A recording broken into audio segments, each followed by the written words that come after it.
Hey everyone, welcome to How to Solution, and in today's video I'm going to show you guys how to chat with colors in Once Human. So just head over to your Google Chrome and then search for chat color Once Human, like so. So you need to search for something like this by Jan Dave. Click on this one, and as you can see it says type your message here. Let's say subscribe to this channel, and then the color, once you click on it, you can either choose anything like this, or let's have one blue. So I'll just click so, select this, click on apply.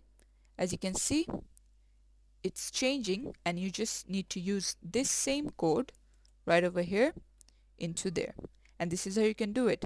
Thanks for watching. Please leave a like and subscribe for the next one, and I'll see you guys another day.